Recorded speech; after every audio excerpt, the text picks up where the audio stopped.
Hey, sorry I haven't recorded one of these in a while. I mean, not that it will make much of a difference in the end to you. You can just listen to them in one fell swoop. Or, I don't know, maybe I can drive you back home and we can listen along the way. Kind of reenact the trip. Actually, never mind. I don't want to sit in a car with you listening to my own voice. That sounds terrible. Anyway, it's been 61 days since you got out of the AM. 61 days. And I've been away for 40 of those, maybe? The more time passes, the more I drive. I've been taking a lot of trips recently. It hasn't been good, Mark. I forgot what being alone this much was like. I guess I'd gotten so used to talking to Dr. Bright every week and then seeing Chloe. I miss Chloe so much. I would say it's ridiculous to feel that close to someone you've known for a few months, but, well, I mean, you and I only spent, a few weeks together at most?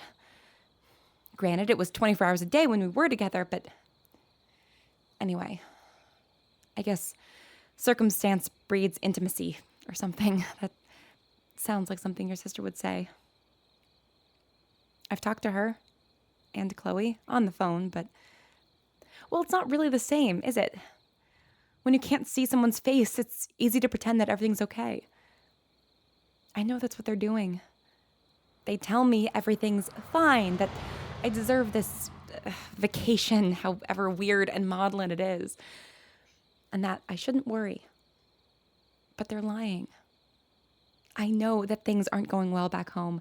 Joan's been spending a lot of time at the AM, and Chloe started junior year of college, and she's having to make up for all of her incomplete credits from last year. I want to be there for them. I do, but I don't know how. I haven't had anyone rely on me for support in a long, long time. Maybe ever. I mean, no one really relies on you when you're a kid, not in a big way. So anyway, I am taking a break at the moment from driving. I can't really drive and record anymore.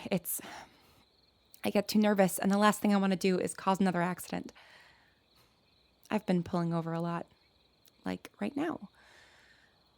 I'm on the side of the highway trying to calm down so that I can drive to somewhere with a bed and get some actual sleep.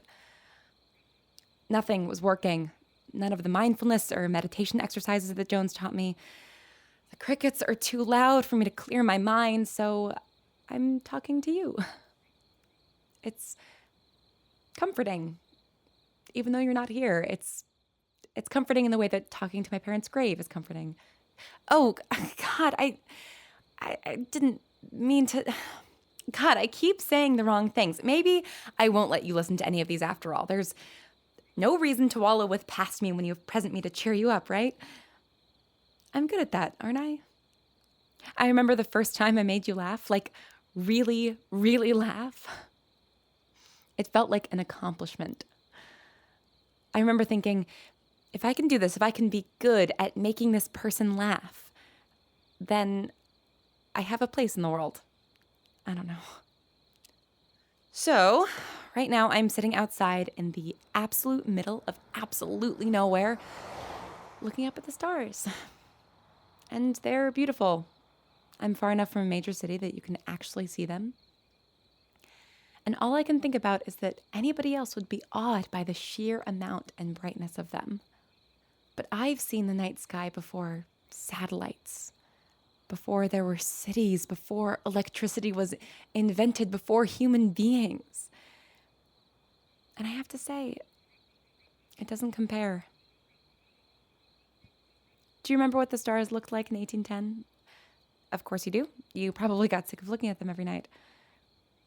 For the past few years, I hadn't bothered to look up at the night sky on my trips. Nothing was new anymore. But lying in that sheep meadow that you liked, looking up at the stars with you, it was like seeing it for the first time again. And I would try to find the difference between that sky and the sky in our present while you pointed at constellations and made up names for them. I think you were just picking random words that you liked saying out loud. The Boondoggle constellation, Snuffleupagus Maximus. The most ridiculous things come out of your mouth. Do you know that? I love it.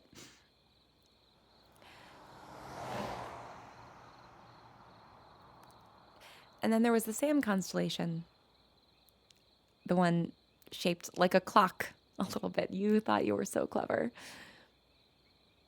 I don't know if you remember telling me this, but you said you looked at it sometimes when I wasn't there.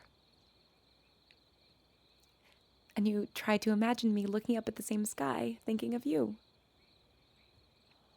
It made you less lonely. You said that to me on one of our last nights before I pulled you out. That I made you less lonely. I looked up the constellation to try and find it, the Sam constellation.